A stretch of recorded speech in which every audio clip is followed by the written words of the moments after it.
et Hamas qui est contre. La vaccination obligatoire porte atteinte à la liberté individuelle. Si vous étiez là depuis le début, le principe est toujours le même. Le débat, c'est 10 minutes par équipe, mais de façon simultanée. L'introduction, 2 minutes de part et d'autre. Le développement, 6 minutes, ça 2 passages par équipe. Et la conclusion, c'est 2 minutes. Alors, si vous étiez là, je ne vais pas revenir sur les autres détails. On va commencer maintenant sur l'introduction, cher public. On va prendre encore une nouvelle promesse. Je vous informe que lorsqu'il s'agit d'applaudir, on applaudit à 2 niveaux. Lorsqu'on sent qu'un candidat est bloqué, on doit l'encourager. Et lorsque quelqu'un termine, on applaudit une seule fois. Si c'est OK, on va commencer, cher membre du jury. Alors, je vais appeler le premier intervenant, ou la première, d'accord, c'est une femme, pour l'introduction. Vous avez le micro avec moi, vous avez 2 minutes. Et vous avez tout ce public que vous acclamez. Bonne chance.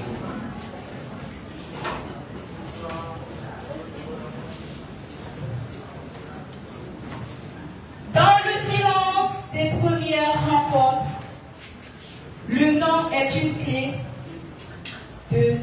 pour ouvrir les cœurs.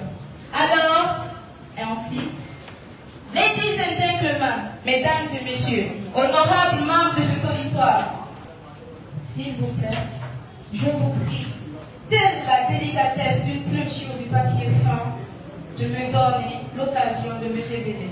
Je m'appelle Maria Madalantaba, évolue en groupe scolaire Don Bosco, série scientifique. Mesdames et messieurs, bonsoir.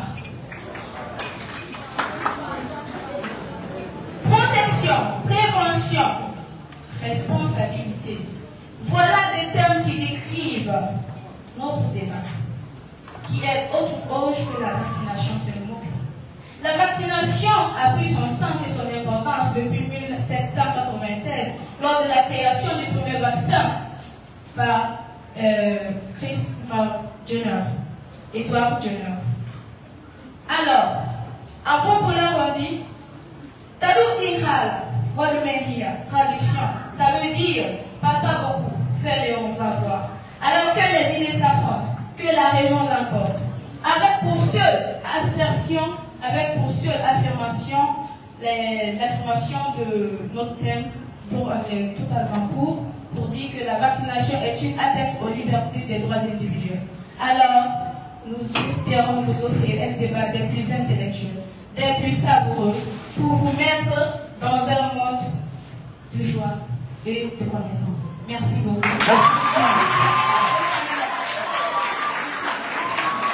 Merci. Hamas, vous avez écouté. Vous avez des réactions? Allez-y. On sait que vous êtes contre ce qu'elle a dit. On va vous écouter. Vous avez 2 minutes aussi.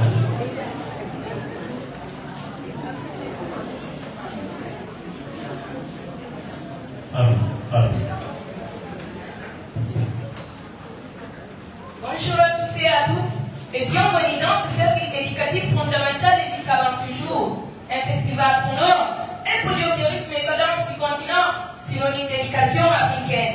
Et c'est pour le bar de nomadisme, oui, un échange de recettes locales, bref, un meeting brillant d'ingrédients captivants. Du point de vue structurel éducatif aussi, notre art sonore, dans un succès en puissance, sera sûrement une source d'interrogation grâce à l'aptitude des acteurs du moment, au contact d'une modernité éclaboussante avec des bases autochtones d'une valeur circulaire. Tout est mérite de grandeur sous le fond de merveilleux accompagnement acoustique, aujourd'hui proprement éducatif. L'ouverture de ce matin est un devoir de mémoire, une impérieuse nécessité. Leur a sonné, la minute M s'est dressée, la seconde S a arrivé. Je vais dire que le témoin et les autres toutes les fois, que c'est un magnifique moment qui a toujours fait une défense qu'il a fait en tant qu'état. Je reprends mon leader animation, élève de la terminale sciences expérimentale au groupe scolaire à Diamaosa, communément appelé FANAS.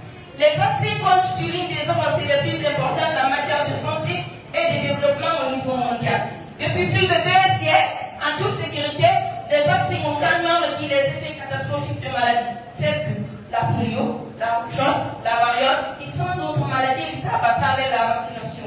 Alors, mes très proches débatteurs, grâce aux initiatives dans le monde, les enfants peuvent marcher, jouer, danser et apprendre. De même, les vaccins qui agissent sur l'immunité protègent les familles et les communautés. Primo, selon l'Organisation mondiale de la santé, l'OMS, chaque année, la vaccination permet d'éviter 3 à 5 millions de décès dus à des maladies comme la grippe, le tétanos, la rougeole. C'est des éléments qui sont des santé primaires et un droit humain incontestable. Secondo, la plupart de ces maladies ont été éliminées dans nos pays parce que les chercheurs ont trouvé le mode de tromper notre système de défense, c'est-à-dire de l'activer contre les plus grands risques.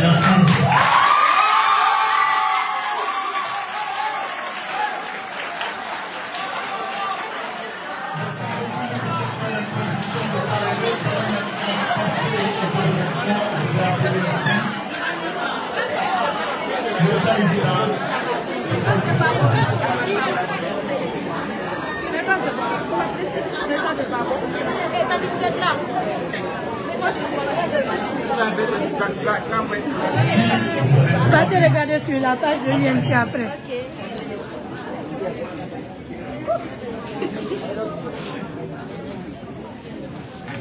Si vous êtes prêts, allez-y. Le bon sens est la chose au monde la mieux partagée. Mesdames et messieurs, chers membres du jury, bonsoir. Je me nomme Louis-André Joachim au sein du groupe scolaire Don Bosco, où nous formons de bons citoyens et d'honnêtes croyants. Mesdames et messieurs, c'est avec panache que je rappelle la citation de cher monsieur Socrate, car oui, mesdames et messieurs, la raison qui nous pousse tous aujourd'hui est de savoir que la vaccination obligatoire porte atteinte à la liberté individuelle. Dans ce monde, nous sommes tous des êtres vivants. Et en tant qu'êtres vivants, nous sommes libres de disposer de notre corps comme nous le voulons. Nous pouvons le jeter à la rivière.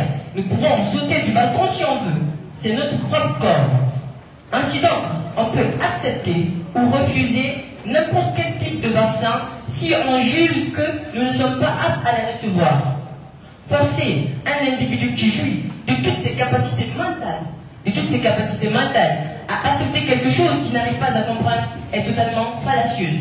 C'est contraire à la loi 111 promulguée par les États-Unis en ce qui concerne les droits de l'homme, puisque en tant qu'être vivant, nous sommes libres de faire tout ce qu'on veut avec notre corps. Nos chers co-débatteurs omettent qu'on se trouve dans un pays et dans une société démocratique. Et lorsqu'on se dit dans une société démocratique, il faut respecter les lois qui nous sont propres. Il faut accepter et reconnaître la liberté individuelle, l'opinion personnelle et le choix de choisir ce que l'on veut. Alors, ce serait une injure de la part de nos ancêtres qui se sont battus, qui ont fait des années de lutte pour obtenir cette liberté. Et qu'aujourd'hui encore, qu'on nous dise qu'il faut qu'on se soumette à une décision dont on ne nous fait pas part. Alors, je ne vous comprends pas cette décision. D'autre part, nous savons aujourd'hui que la vaccination obligatoire est une question de non-contrainte. Parce que, vous savez, on nous demande de nous vacciner, on ne sait pas ce qu'il y a dedans. On ne nous informe pas, il y a totalement une incohérence entre ce qu'on nous dit et ce qu'on nous donne. D'après Nelson Mandela qui disait, l'éducation est l'arme la plus utilisante et l'arme la plus puissante qu'on puisse utiliser pour changer le monde. Alors, je ne comprends pas que vous utilisiez l'obligation, la soumission, au lieu d'éduquer et de sensibiliser la population afin qu'eux-mêmes, ils aillent se faire vacciner. Mesdames et messieurs, j'aimerais bien vous poser cette question et j'espère que vous la comprendrez. Comment voulez-vous qu'on oblige quelqu'un à aller se faire vacciner si auparavant, il y a eu des personnes qui ont été injectées de vaccins qui étaient des rats de laboratoire? Accepteriez-vous qu'on vous traite de rats de laboratoire? Accepteriez-vous qu'on vous traite de cobayes? J'aimerais bien que vous répondiez à cette question. Je vous remercie.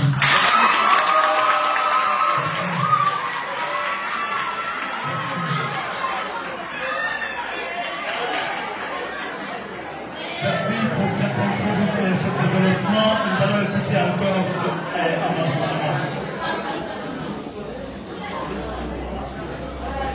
Amas.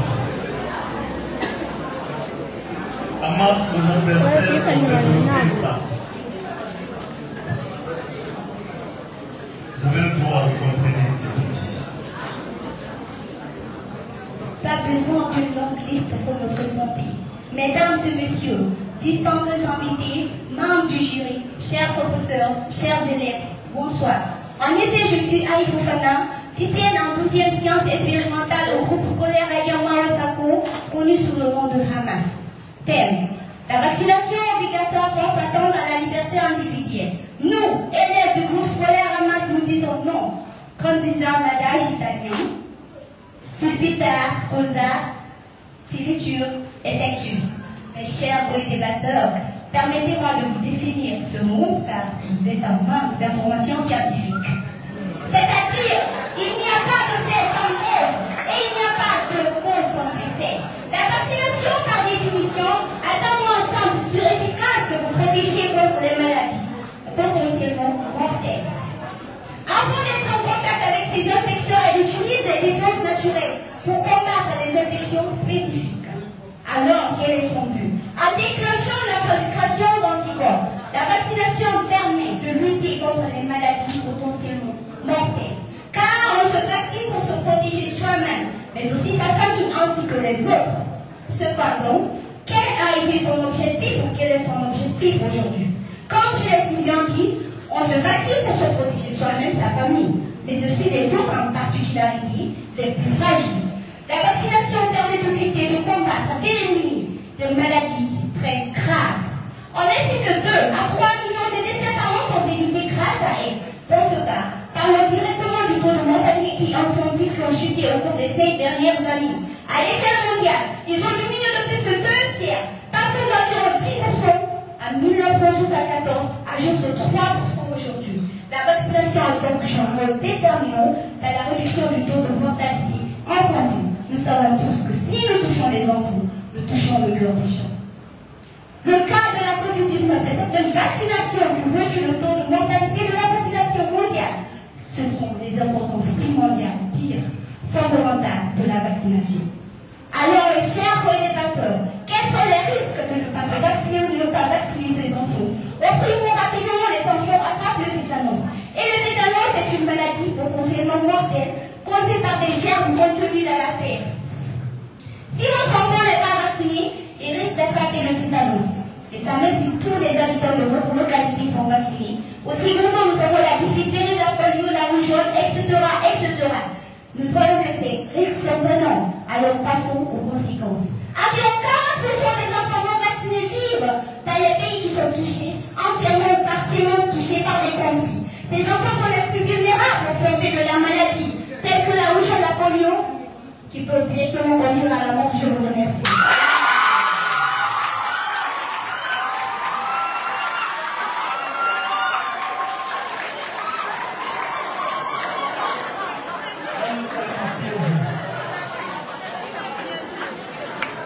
Merci.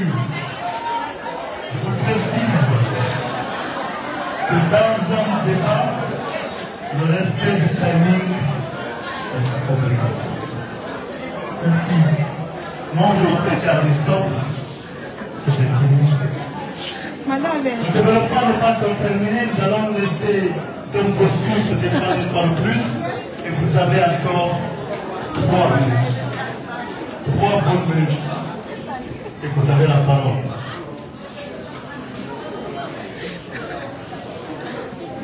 Gardez le silence et l'assistance. L'histoire nous enseigne que les libertés ne se font pas en un instant, mais qu'elles s'étaient sous le poids de concession. D'après Stonding, les libertés ne se font pas en un instant, mais qu'elles s'étaient sous le poids de concession. Il demande si le camp adverse a bien compris le thème de notre débat. La vaccination obligatoire fait atteinte à la liberté individuelle. Nous sommes pour la vaccination obligatoire fait atteinte à la liberté individuelle.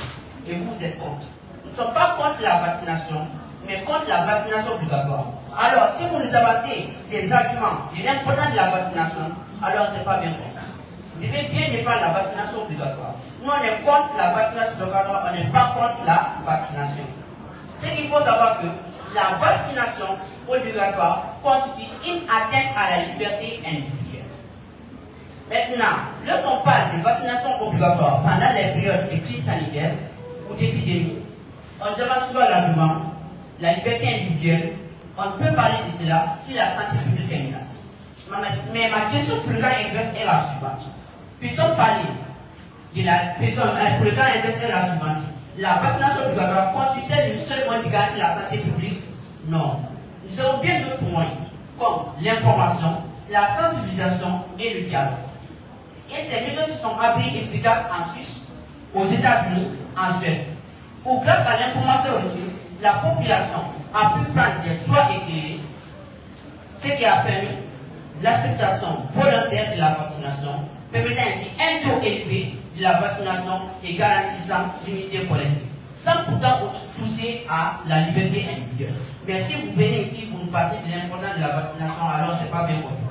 Car la vaccination obligatoire est une atteinte à la liberté individuelle. Nous ne sommes pas contre la vaccination, mais contre la vaccination obligatoire.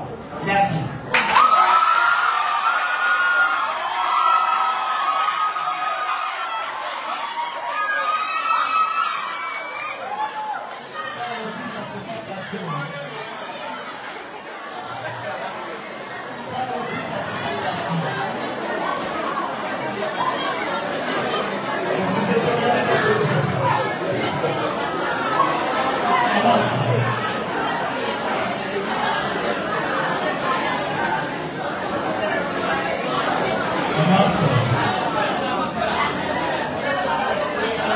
Dans les concerts, tout est permis. Mais ici, nous sommes dans un temps de savoir où c'est la science qui compte. Alors, je vous demande un moment d'accepter d'applaudir et de ne pas crier. Je sais que vous savez coopérer, et c'est pourquoi je